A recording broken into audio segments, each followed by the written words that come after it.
சமூக நீதி பேரவை தொடங்கி இயங்கி வருகிற மரியாதைக்குரிய வழக்கறிஞர் திரு பாலு அவர்களை அன்போடு அழைக்கிறேன்.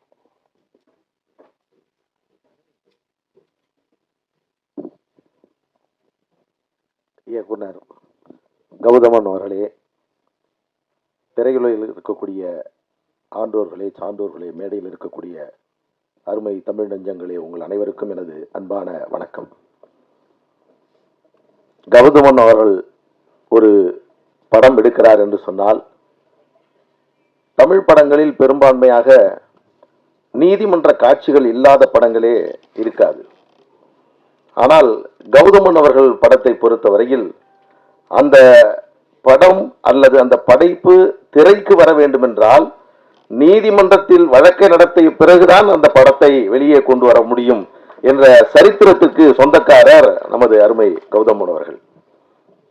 சந்தனக்காடு என்ற தொடரை மக்கள் தொலைக்காட்சியில் எடுப்பதற்காக அவர் எடுத்தார். அற்புதமான ஒரு தொடர், எல்லோராலும் பேசப்பட்ட அந்த தொடர். இதே மே மாதம்தான் அந்த தொடரை எதிர்த்து ஒரு வழக்கு உயர்நீதிமன்றத்தில் தொடரப்பட்டது. உயர்நீதிமன்றம் விடுமுறை காலம்.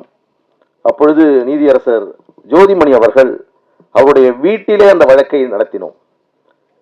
அடுத்து மக்கள் தொலைக்காட்சியில் அது அடுத்த நாள் ஒளிபரப்பாக வேண்டும், அதற்கான ஏற்பாடுகள் எல்லாம் செய்திருந்த வேளையில் நீதியரசர் அவர்கள் அந்த வழக்கை நடத்தி இந்த சந்தனக்காடை வெளியிட தடை இல்லை என்ற அந்த உத்தரவை பிறப்பித்து அதற்கு பிறகுதான் அந்த சந்தனக்காடு மக்கள் தொலைக்காட்சியில் ஒளிபரப்பானது.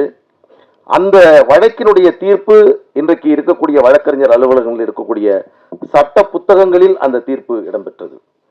இந்த திரைப்படமும் கூட நீதிமன்றத்தினுடைய படிகளுக்கு சென்று அதற்கு பிறகுதான் உங்கள் முன்னால் இன்றைக்கு இருந்து கொண்டிருக்கிறோம். இந்த படத்தில்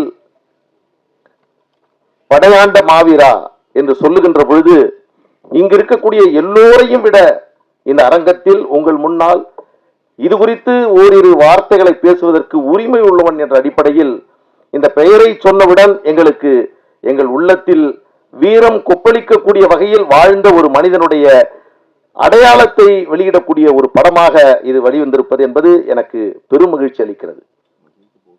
இந்த படத்தின் கதாநாயகனாக அவருடைய வாழ்வியலை சித்தரிக்கக்கூடிய படமாக இது வருகிறது.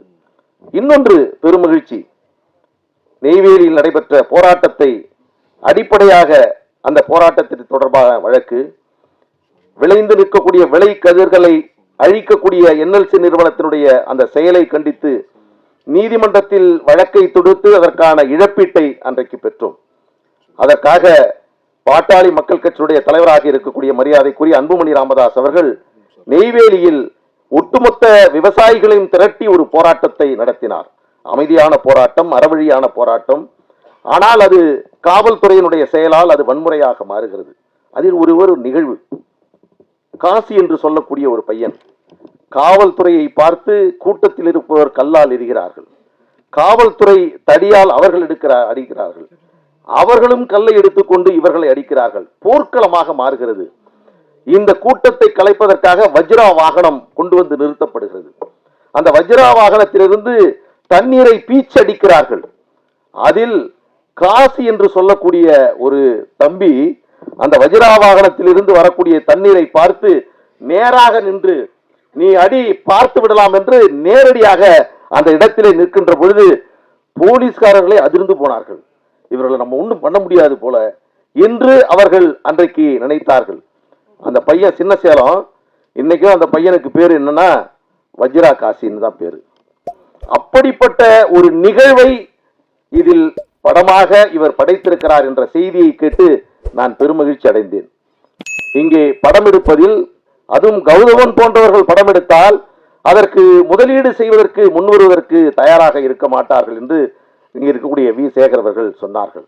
ஆனால் அதையும் தாண்டி இந்த படத்தின் பின்னால் இருக்கக்கூடிய ஒரு நபரின் அவருடைய அடையாளத்தை வைத்து படம் எடுக்கின்ற பொழுது அதற்கும் முதலீடு செய்வதற்காக வந்திருக்கக்கூடிய உங்களை எல்லாம் பார்க்கின்ற பொழுது நான் உள்ளபடியே உங்களுக்கு இந்த நேரத்தில் நான் நன்றி தெரிவித்துக் கொள்கிறேன்.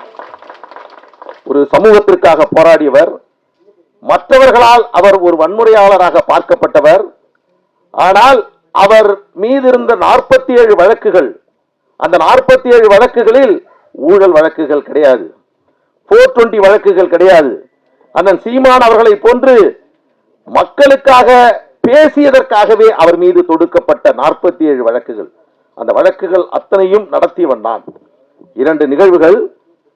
அவர் தன் வாழ்நாளில் முன்ஜாமீன் மனு என்பதே தாக்கல் செய்யக்கூடாது என்று என்னிடம் சொல்லக்கூடியவர். ஆச்சரியமாக இருக்கும். எப்போ வேணாலும் அவர் வரட்டும், கைது பண்ணட்டும், பார்த்து கொள்ளலாம் என்று இருக்கக்கூடிய மனோபாகம் உள்ளவர். இன்னொன்று, அவர் கைது செய்யப்பட்டு சிறைக்கு செல்லுகிறார். அவர் மீது 3 முறை தேசிய பாதுகாப்பு சட்டம் போடப்படுகிறது. அவரை வெளியே எடுப்பதற்கான முயற்சிகளை நாங்கள் மேற்கொள்கிறோம். புழல் சிறை, திருச்சி மத்திய சிறை, ஒவ்வொரு வாரமும் சனிக்கிழமை அவரை சென்று சந்திப்போம்.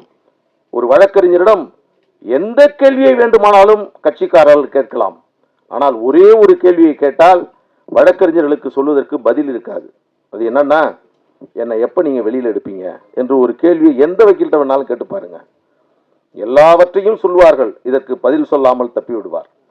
ஆனால் மாவீரன் காடு வெட்டியார் என்று எங்களால் அழைக்கப்படக்கூடிய மாவீரன் குரு அவர்கள்தான் ஒரு வழக்கறிஞராக என்னிடம் சொல்வார், என்னை எப்ப எடுக்கிற என்ற கேள்வியை உங்களிடம் கேட்க மாட்டேன். ஒருவேளை நான் கேட்டு என்னை சமாதானப்படுத்துவதற்காக அடுத்த வாரம் நீங்க வெளியில வந்துருவீங்கன்னு சொல்லிட்டீங்கன்னா அதற்கு அடுத்து ஒரு நாள் இரவு என்னால் ஜெயிலில் இருக்க முடியாது. எல்லோருக்குமே இது பொருந்தும். எனவே நான் எப்பொழுது வருகிறோனோ அதுவரையில் நான் என்னை எப்பொழுது எடுக்கிறாய் என்று நான் கேட்க மாட்டேன் என்று சொல்வார். அவர் பல வழக்குகள் விசித்திரமான வழக்குகளாக இருக்கும். ஒரு வழக்கு ஜெயங்கொண்டம் நீதிமன்றத்தில் வழக்கு. அவரை வழக்கு பதிவு செய்யப்பட்டு நீண்ட காலமாக இருந்த ஒரு வழக்கில் அவரை சிறைப்படுத்தி நீதிபதியின் முன்னாக நிறுத்துகிறார்கள். அதில் இருக்கக்கூடிய முதல் தகவல் அறிக்கையுடைய தகவலை நீதிபதி படித்து காட்டுகிறார். இதெல்லாம் நீங்க உண்மையா பேசுனீங்களான்னு சொல்றார். அவர், நான் வக்கீல், இல்லைன்னு சொல்லுங்க அப்படின்னு பக்கத்துல நின்று சொல்றேன். ஆமா, நான் தான் பேசுனேங்க, அப்படிதாங்க பேசினேன். இந்த பகுதியில் விவசாய விளைநிலங்களை அபகரிக்கக்கூடிய அரசினுடைய எந்த வாகனம் வந்தாலும் கொளுத்துவேன் என்று பேசினேன். இது அவர் சொன்னது. நீதிமன்றத்திலே சொன்னார். எனக்கு ரொம்ப கஷ்டமா போயிடுச்சு. அப்பொழுது சொன்னார் நீதிபதியிடம், தனி ஒரு மனிதனுக்கு உணவில்லை என்றால் இந்த ஜகத்தினை அழித்திடுவோம் என்றான் பாரதி. ஏன் ஊர்ல இருக்கக்கூடிய விவசாய நிலத்திலிருந்து விவசாயம் செய்து சாப்பிட்றதுக்கு வழி இல்லாம புதிய வீராண விரிவாக்க திட்டம் என்ற அடிப்படையில் இங்கே ஆழ்குடாய் அமைப்பதற்கான வாகனங்கள் வந்தால் அதை நான் அடித்து விரட்டுவேன் என்பதுதான் அவருடைய கருத்து. இது போராட்டமா, வன்முறையா அல்லது புரட்சியா என்பதை உங்களுடைய சிந்தனைக்கே நான் அன்போடு இந்த நேரத்திலே விட்டுவிடுகிறேன். இங்கே மிகப்பெரிய ஆளுமைகள் எல்லாம் இருக்கிறார்கள். நீதியரசர் கலையரசன் அவர்களை பார்த்தபோது நான் எனக்கு என்ன சம்பந்தமே இல்லாம வந்து உட்கார்ந்துருக்காருன்னு பார்த்தேன். அப்பதான் தெரிஞ்சது, ஒரு பாதுகாப்பாக வக்கீலையும் கூட்டுப்போம், வக்கீல் ஒழுங்கா நடத்தலன்னா நீதிபதியும் கூட்டுப்போம், எப்படியாவது இந்த படத்தை கொண்டு வரணும் என்ற முடிவிலே இருக்கிறார். அண்ணன் சீமான் அவர்கள் வந்திருக்கிறார். இதை தாண்டி இந்த படத்தை தடைப்பதற்கும் நிறுத்துவதற்கும் எந்த சாத்தியமும் இல்லை என்பதை நாம் நன்றாக உணர்கிறோம். இங்கு இருக்கக்கூடிய அனைவருக்கும் பல்வேறு அடையாளங்கள் இருந்தாலும் அரசியல் ரீதியாக பல்வேறு செய்திகளை நமது வி. சேகர் அவர்கள் சொன்னார்கள். அதற்குள் நான் செல்ல விரும்பவில்லை. ஆனால் நாம் எல்லோரையும் இணைக்கக்கூடிய தமிழன் என்ற உணர்வோடு தான் இந்த அரங்கத்தில் இருக்கக்கூடிய அத்தனை பேரும் இருக்கிறோம் என்ற அந்த மனநிறைவோடு கௌதம் எடுக்கக்கூடிய எல்லா முயற்சிகளுக்கும் நாங்கள் துணையாக இருப்போம். வழக்கறிஞராகவும் அவருடைய படைப்புகளினுடைய ஒரு விருப்பமுடைய ஒரு நேசனாகவும் அவருக்காக நாங்கள் துணையாக நிற்போம். இந்த மாவீரன், படையாண்ட மாவீரன் என்ற படம் தமிழ் திரையுலகில் மிகப்பெரிய புகழ்பெற்ற ஒரு படமாக எதிர்காலத்தில் உருவாக வேண்டும் என்ற எனது அன்பார்ந்த வாழ்த்துக்களை கூறி விடைபெறுகிறேன். நன்றி, வணக்கம்.